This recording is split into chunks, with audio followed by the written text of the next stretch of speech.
Alright, so I decided to bump the resolution down because it was taking way too long to process the videos and such on the last one. But, yeah, we have this bagless Bissell liftoff, and we're going to do the typical testing on it today. Now, before we get too far into the testing, one thing I had noticed about this is there is an incredible amount of restriction in this unit. Because we have a very, very narrow air channel in here. And as I was working with this unit, I'm sitting here trying to figure this out.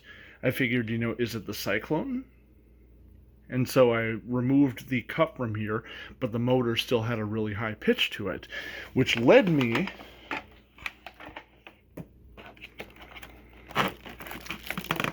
to this air channel. It's very narrow, very narrow, and it's not very deep either. In addition to that, there's also some space here that's taken up by, actually, why don't I just show you guys? Alright, now you guys can see what I'm talking about. This is not a very deep channel. It really isn't. And then we also have some areas here that are taking up space, like this, and like this little curvature here. So, I mean, we have some squeeze points in here that would reduce airflow even more. So I think I'll turn this on as is, and then we're going to reinstall the channel. I've got the cup out of there still, so let's turn this on.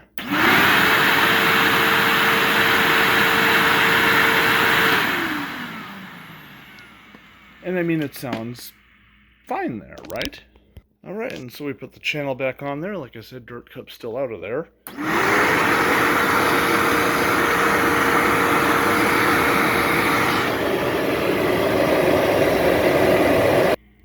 Oh yeah, I forgot to add the back of this filter assembly. You can kind of see it sticking out in there. I don't know how this got so dirty. It's barely been used. But anyways, if we take this out of here too, you can hear...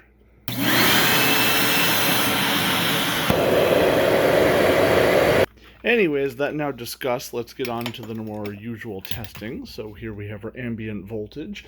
Let's turn this on. And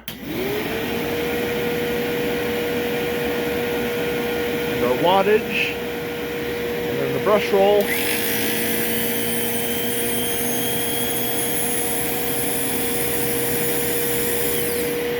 Alright, now we'll take the airflow measurement to the end of the hose here, and then we'll pop it back onto the unit. Do it again.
Alright.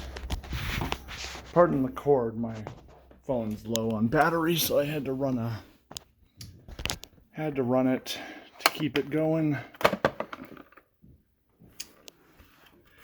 Picked up lots of fuzz. That's one thing I've always noticed about these, is they have a really, well, this one doesn't seem to be quite as bad as the one I used to have.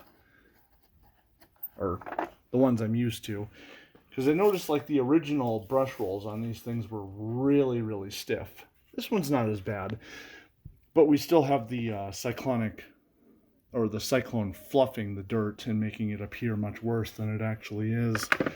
Because, I mean, I didn't run this thing that long nor over that large a space. But, yeah, I just figured I would get this done before I went to sell this off. Because, you know, I have to cut down on what I've got. And, you know, I like my original bag lift off better than I like this one. So... Plus, you know, I have a few other machines that are kind of lift off, like the Shark Apex, for example. Otherwise, I have the Sanyo Transformax. You know, they're all kind of lift off style machines, and I'm not a huge fan of bagless anyways. You know, I just thought it would be cool to have like the old style lift off and then the new style lift off, but it's like, you know, it's just not, it's not really that special. So it's like I'm not going to hold on to it.